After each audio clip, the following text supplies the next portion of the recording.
हे WhatsApp guys, कैसे हैं आप सब लोग। आई जस्ट होप आप सारे के सारे लोग बहुत ज़्यादा अच्छे होंगे एंड मैं भी काफ़ी ज़्यादा अच्छी हूँ। एंड आज काफ़ी दिनों बाद मैं गई जिम। भाई साहब बहुत ज़्यादा मज़ा आया। पहली बात तो जिम जाकर, क्योंकि काफ़ी दिनों बाद घर पे भी जिम बना रखी है तो कभी वहाँ कभी यहाँ करते रहते हैं। तो आज बहुत अच्छा लग रहा था कि हाँ जिम आई हूँ। हालांकि मेरी बिल्डिंग में ही है जिम, लेकिन मैं घर पे वीडियोज़ बनाना ज़्यादा प्रेफर करती हूँ क्योंकि घर पे आप पूरे दिन कर सकते हो। तो इसीलिए आज मैं जिम गई। तो जैसे कि हमेशा ही मैं शुरुआत करती हूँ अपने कार्डियो से, घर पे अपना वार्म अप से। तो यहाँ पे मैंने किया कार्डियो 20 मिनट्स एंड काफ़ी ज़्यादा मज़ा आया। मैंने धीरे धीरे कम स्पीड से चालू किया, लेकिन मैंने रनिंग करी 8 की स्पीड पे।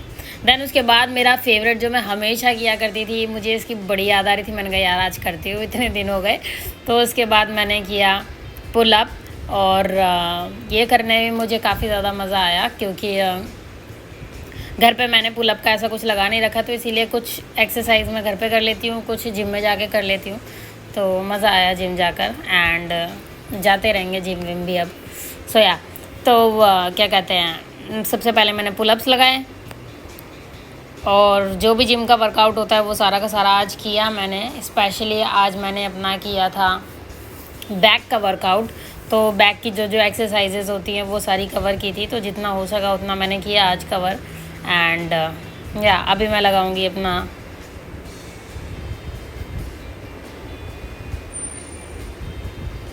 One two three four 5 6 7 8 9 and 10। आज क्या है, बार डिप्स लगाने में मुझे थोड़ी तकलीफ़ हो रही थी क्योंकि काफ़ी दिनों बाद मैं लगा रही थी, तो इस वजह से मुझे थोड़ा लग रहा था। देन इसके बाद मैं आ गई अपनी नेक्स्ट एक्सरसाइज पे, पुल डाउन। सो मैंने लेटरल पुल डाउन किया है। इसके मैंने 3 सेट किए। मैंने वीडियोस एक सेट की बनाई है एंड बाकी की मैंने एक्सरसाइज करी है। तो इसके मैंने 3 सेट किए एंड ये अभी मेरा पहला सेट चल रहा हैगा और सारे के सारे मैंने सेट 12 के किए थे। सो ये मेरा पहला सेट है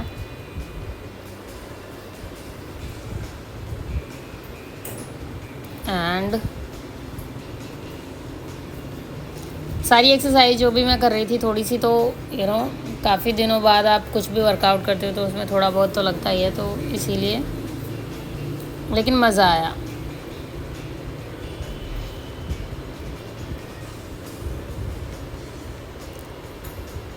फाइव 6 7 8 9 10 11 12 13।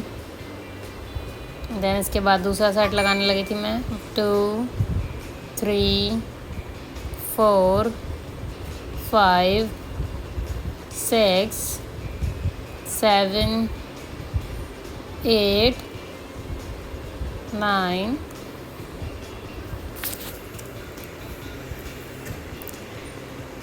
देन मैंने डंबल्स के साथ सेट लगाया। और आज मैं काफ़ी दिनों बाद जिम गई तो मुझे बहुत सारे एक्सरसाइजेस के नाम भी याद नहीं आ रहे थे, जो मुझे अभी भी वॉइस ओवर देते हुए भी याद नहीं आ रहे, लेकिन मुझे पता था कि ये बैक की एक्सरसाइजेस है, तो मैंने सारी की सारी कवर करी।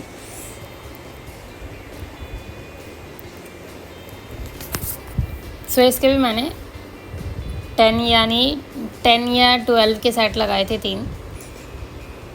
1 2 3 4 5 6 7 8 9 10 11 12 के सेट लगाए थे।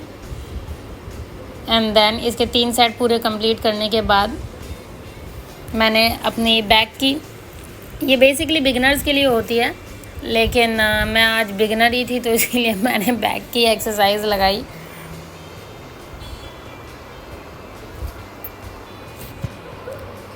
4 5 6। जिन लोगों को लोअर बैक पेन रहता है ना, उन लोगों के लिए भी काफ़ी फ़ायदेमंद एक्सरसाइज है ये, उन लोगों को भी कर लेनी चाहिए।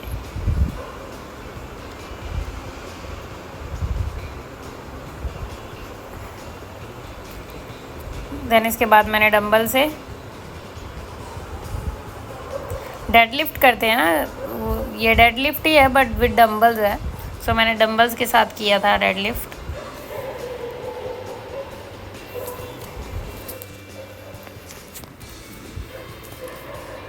सो ये भी करने में काफ़ी ज़्यादा मज़ा आया।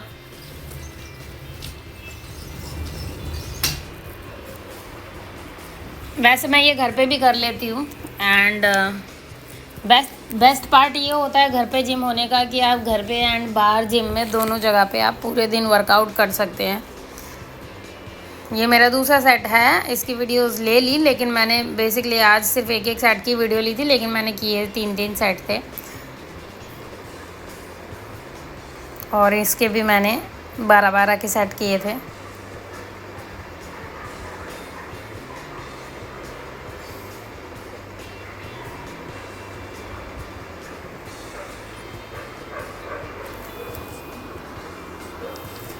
देन इसके बाद मैं आ गई थी सारी एक्सरसाइज ख़त्म करने के बाद योगा करने के लिए। सो आज बहुत दिनों बाद जिम में मैं योगा कर रही थी, तो मैंने सोचा यार आज स्प्लिट खोलती हूँ। हालांकि मैंने स्प्लिट अभी परसों नरसों भी खोली थी मैंने। आप मेरा डे देखेंगे अगर 2-3 दिन पहले, तो भी मैंने स्प्लिट खोली थी। बट जिम में स्प्लिट खोलने का और योगा वगैरह अच्छे से करने का अलग ही मज़ा होता है तो इसीलिए मैंने सोचा कि पहले स्प्लिट खोल लेते हैं। तो ये सारी की सारी चीज़ें मैंने पहले भी अपने 2-3 दिन पहले भी बताई थी। ये सारी की सारी चीज़ें करनी होती है आपको स्प्लिट खोलने से पहले, क्योंकि इससे क्या है आपके पैर जो अच्छे से खुल जाते हैं। अभी मैं जो पादहस्तनासन कर रही हूँ उससे हैमस्ट्रिंग अच्छे से खिंच जाती है, जिसकी वजह से आप स्प्लिट अच्छे से खोल सकते हैं। सो मैंने पादहस्तनासन किया था। देन इसके बाद मैंने शूज़ इसीलिए रिमूव कर दिए क्योंकि आप सॉक्स पहन के अगर स्प्लिट खोलते हैं तो आसानी से खुल जाती है, पैर जो आसानी से फिसल जाता है।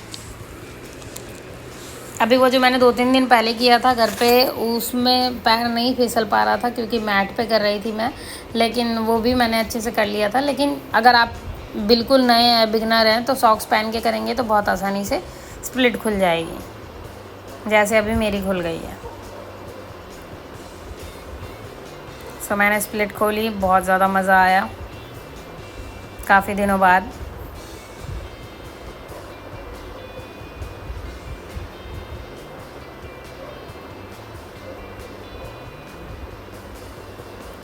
देन दूसरी साइड से भी मैंने सेम ही रिपीट किया।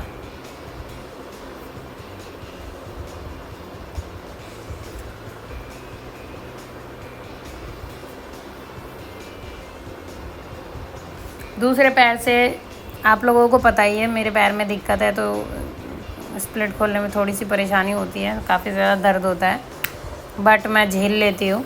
लेकिन अगर आपसे झेला ना जाए तो मत करना, जितना हो सके उतना ही करना है। देन इसके बाद जैसे कि मैं हर रोज़ ही करती हूँ, मार्जरी आसन किया मैंने।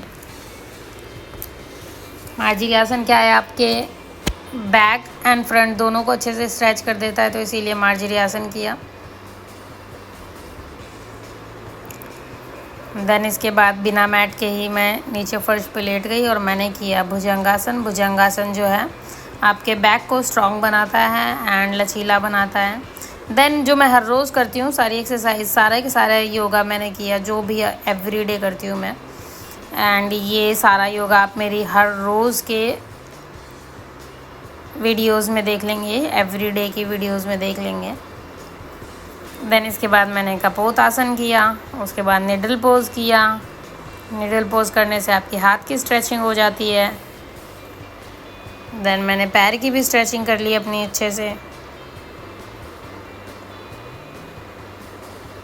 देन क्योंकि मैंने सॉक्स पहनी हुई थी तो मैंने एक पादराज कपोत आसन भी कर लिया। ये सॉक्स कर पहन के अच्छे से हो जाता है मेरे से, नहीं तो अंगूठा पकड़ के घुमाना होता है तो वो मैं नहीं घुमा पाती हूँ, तो ये मेरे से अच्छे से हो जाता है। देन मैंने दूसरी साइड से भी सेम ही रिपीट किया। सबसे पहले कपोत आसन किया, देन निडल पोज किया,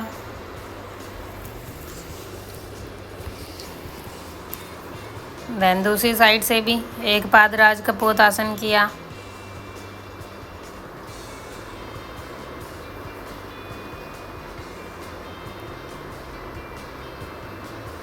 ये करने में काफ़ी ज़्यादा स्ट्रेच आता है आपकी बैक पे, तो आपकी जो बैक है वो काफ़ी ज़्यादा अच्छी स्ट्रॉन्ग हो जाती है, फ्लेक्सिबल हो जाती है। तो योगा में जो भी करती हूँ वो पूरी की पूरी बॉडी की फ्लेक्सिबिलिटी के लिए होता है, तो आपकी जो पूरा शरीर है वो अच्छे से फ्लेक्सिबल हो जाता है।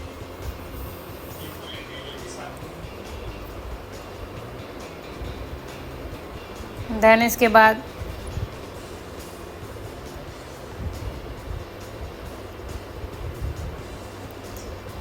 जो मैं हमेशा ही करती हूँ, हमारा सबसे पहले मैंने कमलासन किया, देन मैंने तोलासन किया। तोलासन करने से आपके एब्स जो हैं वो काफ़ी ज़्यादा उन पे अच्छा स्ट्रॉन्ग असर पड़ता है, तो एब्स आ जाते हैं। अगर आप भी चाहते हैं आपके एब्स आएँ तो तोलासन कर सकते हैं। पेट की चर्बी घटाने में काफ़ी ज़्यादा मददगार है तोलासन। देन मैंने सीटेड गरुड़ासन किया। सीटेड गरुड़ासन जो है आपकी रीढ़ की हड्डी को सीधा करता है, आपके हाथों को पैरों को लचीला बनाता है। देन मैंने किया गोमुखासन। गोमुखासन करने से आपकी जो है पॉस्चर जो है वो सुधरता है एंड ट्राइसेप की चर्बी जो है वो घटती है, कम होती है। देन दूसरी साइड से भी मैंने सेम ही रिपीट किया। पहले गरुड़ासन किया बॉडी की फ्लेक्सिबिलिटी के लिए, देन मैंने किया गोमुखासन ट्राइसेप की चर्बी घटाने के लिए और अपने बैठने के ढंग को यानी कि पॉस्चर को सुधारने के लिए। देन किया पश्चिमोत्तानासना। पश्चिमोत्तानासना करने से पैर की जो नसें हैं वो अच्छे से खिंच जाती हैं, बहुत ज़्यादा फ़ायदेमंद है ये। देन मैंने किया जानु शीर्षासन। जानु शीर्षासना करने से आपकी सेम हैमस्ट्रिंग अच्छे से खिंच जाती है एंड कूल्हे के जोड़ भी खुल जाते हैं। देन दूसरी साइड से भी मैंने जानु शीर्षासना कर लिया ताकि मेरे जो पैर की नसें हैं वो अच्छे से खुल जाएं।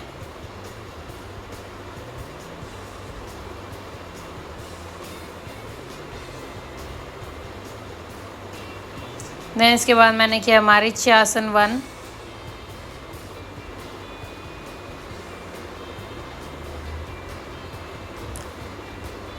दूसरी साइड से भी मैंने मारीच्यासन कर लिया। मारीच्यासन करने से क्या है, आपका पूरा शरीर जो है वो लचीला बन जाता है। So it's very good. Then मैंने किए तितली आसन, जिसके तो आपको फ़ायदे पता ही हैं, मैं हर रोज़ बताती हूँ। ये आपकी पेट के अंदरूनी अंगों की मालिश भी करता है। देन बद्ध कोणासन किया, कूल्हे के जोड़ों को खोलता है। देन दोनों फ्रंट स्प्लिट खोलने की कोशिश कर रही थी और उपविष्ट कोणासन करने की। सो मैंने दोनों पैरों को अच्छे से खोला, उसके बाद किया उपविष्ट कोणासना। उपविष्ट कोणासन जो है आपके कूल्हे के जोड़ को खोलता है, हैमस्ट्रिंग पे खिंचाव लाता है, बहुत फ़ायदेमंद है आपके पैरों के लिए भी। इसके बाद मैं आज बकासना ना करूँ ऐसा तो हो ही नहीं सकता था, तो मैंने किया बकासना। बकासना जो है आपके दिमाग का खेल है, ये दिमाग जो है आपका स्ट्रॉन्ग बनाता है, क्योंकि आपका जो है कंसंट्रेशन लेवल जो है वो बहुत ज़्यादा हाई हो जाता है, क्योंकि ये बिना ध्यान के आप ये आसन नहीं कर सकते। इसमें एक जगह पे आपको ध्यान लगाना पड़ता है तो जाकर आपका आसन हो पाता है। तो इसीलिए अगर आपको दिमाग अपना अच्छा करना हो तो आप ये आसन कर सकते हैं। देन मैंने किया टिट्टी भासना। टिट्टी भासना जो है ये भी बहुत ही ज़्यादा शानदार आसन है। इसको करने से आपके जो पैर हैं वो अच्छे से खुल जाते हैं, घुटने ठीक होते हैं, आपका पूरा शरीर का भार हाथों पे रहता है, तो आपके हाथों के लिए काफ़ी ज़्यादा फ़ायदेमंद है। एंड देन उसके बाद मैंने किया अपना, इस आसन का नाम मैं हर बार ऑलमोस्ट भूल जाती हूँ, तो आज फिर भूल गई हूँ क्या बोलते हैं इस आसन को। कुछ तो बोलते हैं बट याद नहीं आ रहा। बट हाँ ये है कि ये जो है मैंने दोनों साइड से किया, ये आपको एक साइड से नहीं करना, दोनों साइड से करना है। इस आसन को करने से साइड की चर्बी जो है वो कम होती है, बहुत ज़्यादा फ़ायदेमंद है ये आसन, तो इसको करना चाहिए। तो इसीलिए मैंने किया ये आसन दोनों साइडों से। ये सारे के सारे आसन आपका पूरा शरीर का भार जो है आपका साइड में रहता है, आपके हाथों पर रहता है, तो इनसे क्या है आपके हाथ बहुत मजबूत होते हैं, कलाइयाँ मजबूत होती है काफ़ी ज़्यादा, तो इसीलिए काफ़ी फ़ायदेमंद आसन हैंगे ये, तो इसीलिए मैंने किए। देन इसके बाद मैंने अर्धहलासन किया, जो हमेशा ही करती हूँ। अर्धहलासन करने से पेट के निचले हिस्से की चर्बी जो है वो कम होती है। देन किया मैंने पूर्ण हलासन, पूरे पेट की चर्बी कम होती है। एंड इसके बाद मैंने अपना शवासना करते हुए अपना आज का वीडियो कर दिया यहीं पर ख़त्म। Thank you so much guys for watching my video. Stay connected. कल हम फिर मिलेंगे नए आसन नए एक्सरसाइज के साथ। तब तक के लिए take care, have fun, bye bye and हर हर महादेव।